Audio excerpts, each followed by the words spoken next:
I was refreshing dealer websites when the first sold out banner appeared, triggering a cascade that would destroy the retail silver market within hours. Wednesday, December 10th, 2025, 11:43 a.m. Eastern, the exact moment that marked the beginning of the end for retail silver availability in North America. What started as isolated inventory shortages at smaller coin shops quickly escalated into a systematic collapse of the entire precious metals distribution network that would leave millions of investors staring at empty virtual shelves while silver prices climbed to levels that should have triggered massive supply releases. The first domino fell at Monument Metals in South Carolina, a family-owned operation that had served the precious metals community reliably for over 15 years. Their homepage, which had displayed hundreds of silver products with in-stock notifications just hours earlier, suddenly showed a stark message in red text. Due to unprecedented demand and supply chain disruptions beyond our control, we are temporarily suspending all silver sales until inventory can be replenished from our suppliers.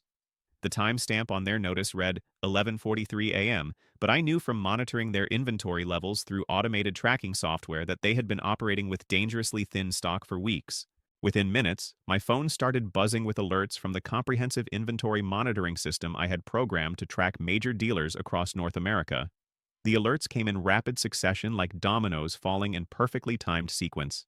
JM Bullion's American Silver Eagles disappeared from their website at 11:47 a.m., showing temporarily out of stock, where hundreds had been available an hour earlier.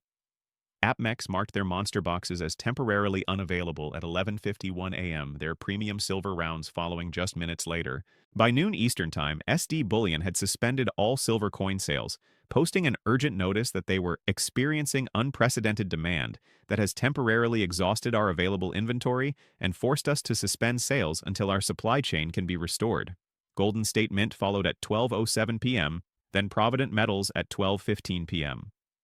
The largest precious metals dealers in America were falling like dominoes, each announcement triggering panic buying at the remaining dealers that accelerated their own inventory depletion. I realized I was witnessing something that precious metals markets had never experienced in the modern era. A complete breakdown of the retail distribution system while prices were rising rather than falling. In every previous supply shortage I had observed over 2 decades of precious metals investing, shortages occurred during price spikes that quickly reversed, allowing dealers to restock at lower wholesale costs. But this time was fundamentally different. Supply was disappearing while demand remained insatiable at any price. The mathematics of retail silver distribution had been deteriorating for months in ways that most investors hadn't recognized, because dealer websites continued displaying available inventory even as their actual stock levels approached critical thresholds. Most online dealers operated using a sophisticated but fragile just-in-time inventory model that allowed them to display products for sale before they physically possessed them, relying on their ability to source metal from wholesalers within 24 to 48 hours of receiving customer orders. This system worked flawlessly when silver moved predictably within established trading ranges, allowing dealers to hedge their inventory risk and maintain profit margins while offering competitive pricing to customers.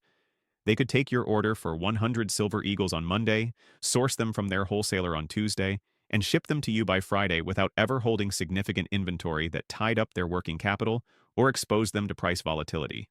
But the system was designed for normal market conditions, where supply and demand remained in reasonable equilibrium, not for the industrial demand explosion that began overwhelming global silver supplies in late 2024. As semiconductor manufacturers, solar panel producers, and electric vehicle companies began consuming silver at unprecedented rates, the buffer of available inventory that sustained the dealer distribution network started evaporating faster than it could be replenished. I had been tracking the warning signs for weeks through relationships with wholesalers and distributors who operated between the major refineries and retail dealers. We're seeing lead times stretch from 48 hours to 2 weeks, then 4 weeks, now 6 to 8 weeks for standard products, explained Robert Chen, who managed procurement for a major precious metals distributor in Texas. The refineries are running flat out, but they can't keep up with demand from both industrial users and retail investors. The industrial buyers were creating a hidden drain on available supplies that retail investors couldn't see or anticipate through normal market observation.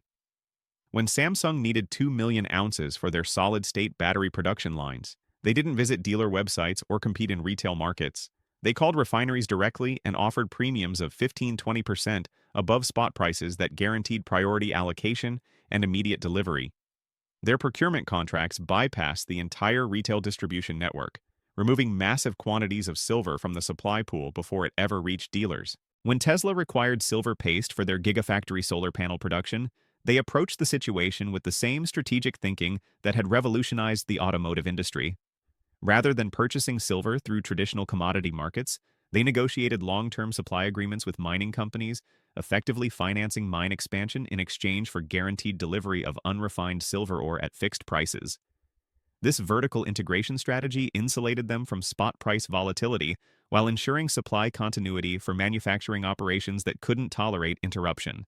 Apple's procurement team had been quietly accumulating silver inventory for 18 months, anticipating supply constraints that their supply chain analysis indicated were becoming inevitable.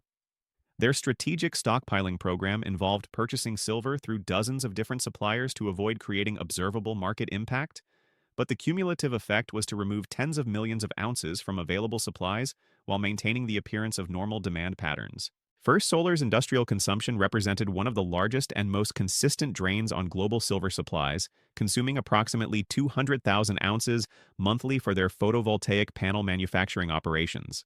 Unlike financial investors who could delay purchases if prices seemed too high, First Solar's production schedules were locked in by utility contracts that imposed severe financial penalties for delivery delays. Their procurement team was authorized to pay whatever premiums were necessary to maintain uninterrupted silver supplies.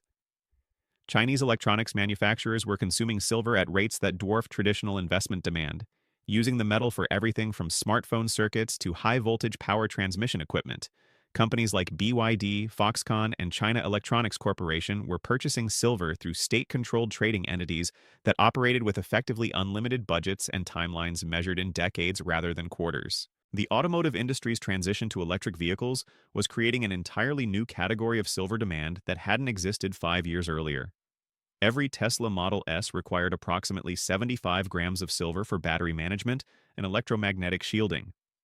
Ford's Lightning used nearly 150 grams per vehicle for high-voltage systems and sensors.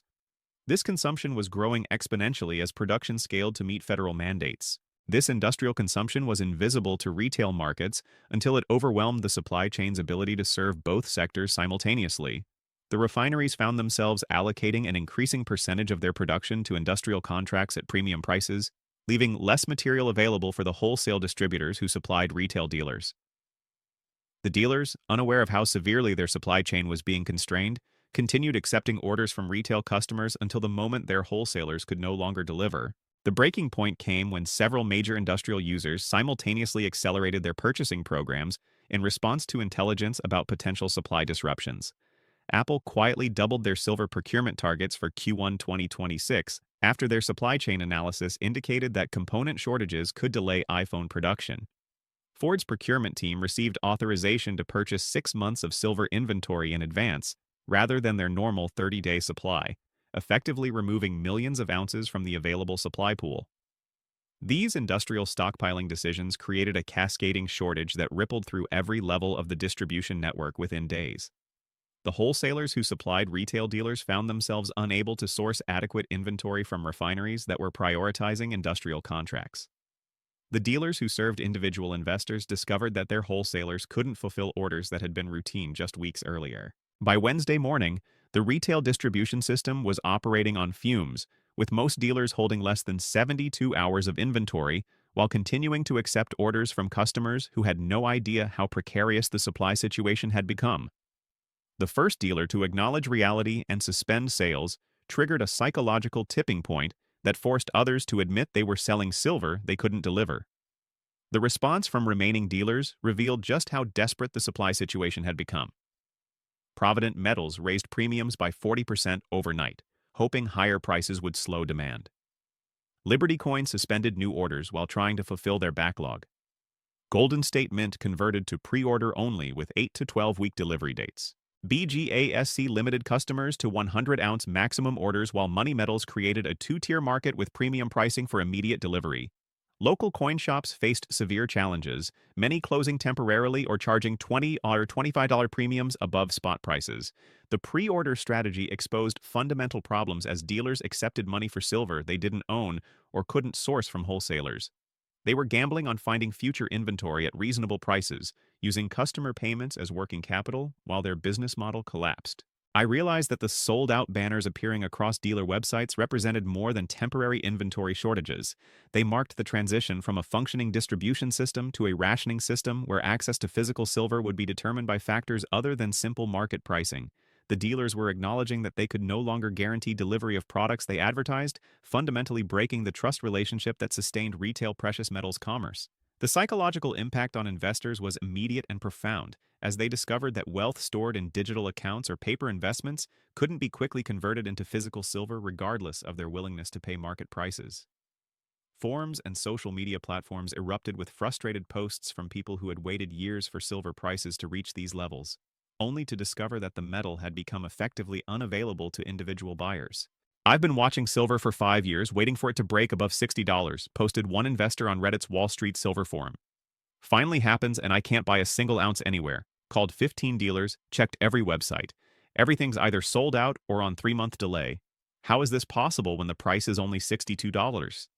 The question captured the surreal nature of a market where rising prices, which should theoretically bring supply and demand into equilibrium, had instead revealed that supply was insufficient to meet demand at any price the retail market could afford to pay. The dealers weren't refusing to sell because they wanted higher prices. They were refusing to sell because they had no silver to offer, regardless of what customers were willing to pay. The industrial demand that was draining supplies operated according to entirely different economic logic than retail investment demand. When Samsung needed silver for battery production, they viewed it as a strategic input with value far beyond its spot price. Stopping a billion-dollar manufacturing line for lack of silver would cost more than paying $80 or $90 per ounce, so they were willing to bid whatever was necessary to guarantee supply continuity. Retail investors, operating with limited budgets and investment timelines, couldn't compete with industrial users who treated silver as an essential production input rather than a speculative investment. The dealers found themselves caught between customer segments with fundamentally incompatible economic priorities, unable to serve retail customers when all available silver was being absorbed by industrial buyers at premium prices. The shortage was compounding itself through hoarding behavior that accelerated as news of dealer closures spread through precious metals communities. Investors who had been considering gradual accumulation suddenly attempted to make large purchases before availability disappeared completely. Dealers who still had inventory reported order volumes 10 to 15 times their normal levels as customers tried to buy years' worth of silver in single transactions. This panic buying exhausted the remaining inventory at an exponential rate while creating new problems for dealers who were trying to manage their exposure responsibly. Accepting massive orders from customers would require sourcing silver at whatever premium prices their wholesalers demanded, potentially creating losses if they had promised delivery at fixed prices. Many dealers found it safer to suspend sales entirely rather than risk catastrophic financial losses from orders they couldn't fulfill profitably. The international arbitrage that normally helped balance regional supply and demand imbalances was working in reverse, draining Western silver stockpiles to feed Asian industrial demand that operated around the clock regardless of weekend trading halts or market closures. Chinese electronics manufacturers and Korean semiconductor producers continued consuming silver, while American dealers were frozen out of markets that had adequate supply but demanded prices that retail customers couldn't afford. The silver that remained available to retail markets carried premiums that made investment purchases economically prohibitive for all but the most determined buyers. The few dealers still accepting orders were quoting prices $15, $20 above spot for standard products, premiums that historically appeared only during extreme market stress or temporary supply disruptions that lasted days rather than weeks. These premium levels effectively priced out the middle-class investors who formed the core of retail precious metals demand, leaving the market accessible only to wealthy collectors and institutions that could absorb the additional costs without material impact on their investment returns. Silver was transitioning from a democratically accessible store of value into a luxury item available only to customers with substantial discretionary capital. The government response to the retail supply crisis revealed how little policymakers understood about the relationship between industrial demand and investment availability, with officials applying outdated regulatory frameworks to a commodity market experiencing unprecedented transformation. Treasury officials issued carefully worded statements about monitoring market conditions for signs of manipulation or artificial scarcity, apparently assuming that dealer closures resulted from speculative activity or market manipulation rather than genuine supply constraints driven by industrial consumption that had overwhelmed production capacity. The Federal Trade Commission announced comprehensive investigations into precious metals dealers to ensure they weren't engaging in deceptive practices by accepting money for products they couldn't deliver within advertised timeframes. The investigators were applying consumer protection frameworks designed for normal retail commerce to a commodity market experiencing unprecedented supply stress, missing the fact that most reputable dealers were suspending sales specifically to avoid such situations, rather than continuing to accept orders they couldn't fulfill. Securities and Exchange Commission officials began examining whether online precious metals retailers were properly disclosing inventory risks and delivery timelines to customers, apparently unaware that the dealers themselves often didn't know when their wholesalers might be able to source adequate supplies. The regulatory response focused on disclosure and transparency issues rather than addressing the underlying supply and demand imbalances that were creating the crisis. Congress held emergency hearings featuring testimony from academic economists who recommended strategic stockpiling programs, domestic mining incentives, and rare earth elements legislation that might help long-term supply development, but offered no solutions for investors who needed to purchase silver immediately. The politicians seemed confused by the concept that rising prices could coincide with reduced availability, expecting market mechanisms to automatically increase supply when demand exceeded available inventory. Senator Elizabeth Warren called for investigations into precious metals hoarding by wealthy investors and institutions, missing the fact that industrial users were consuming silver faster than mines could produce it regardless of speculative activity. Her staff had apparently confused financial speculation with industrial consumption, assuming that investment demand was artificially inflating prices rather than recognizing that manufacturing requirements were creating genuine scarcity. I realized that the physical silver market was experiencing a phased transition from a liquid commodity market to an allocation-based system where access would be determined by factors other than price and timing. The dealers who remained operational were essentially rationing their limited supplies among customers based on order size, customer history, and payment terms, rather than simple first-come, first-served availability. This transformation represented a fundamental shift in how precious metals would be acquired and held by individual investors, moving from an on-demand purchase model to a planning-based acquisition model that required advanced preparation and strategic thinking. The casual silver buyer who could once visit a dealer website and receive delivery within days was being replaced by committed investors who planned purchases months in advance and accepted uncertain delivery timelines. The breakdown of retail distribution was accelerating the transition toward direct relationships between serious investors and upstream suppliers, bypassing the traditional dealer network entirely. Wealthy individuals were contacting refineries directly, offering to purchase entire production runs in exchange for guaranteed allocation. Investment groups were forming buying cooperatives that could purchase silver at wholesale quantities, sharing the costs and logistics of larger transactions. As I compiled my analysis on Saturday, December 13th, the scale of the transformation became clear. What had started as isolated inventory shortages had evolved into a systematic failure of the retail precious metals distribution network that would reshape how individual investors accessed physical silver for years to come. The dealers hadn't just temporarily run out of inventory, they had discovered that their entire business model was incompatible with the new reality of industrial silver demand. The physical silver supply is gone wasn't hyperbole or marketing exaggeration.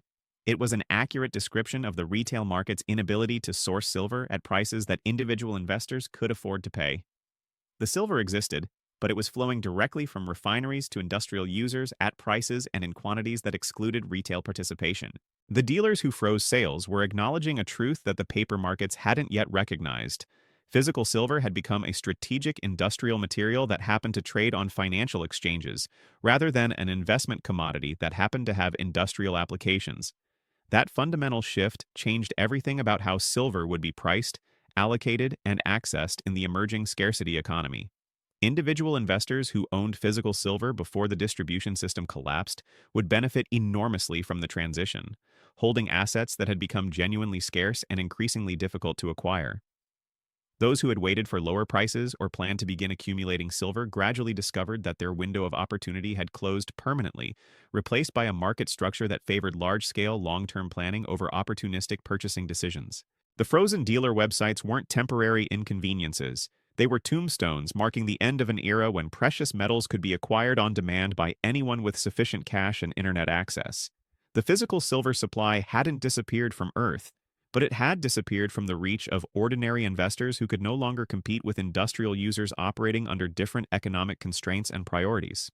What emerged from this distribution crisis would be a fundamentally different market structure, one where access to physical silver required advanced planning, premium prices, and acceptance of uncertain delivery timelines. The age of casual silver accumulation was ending, replaced by a scarcity-based system that would separate committed investors from opportunistic speculators through price and availability barriers that couldn't be overcome through determination alone.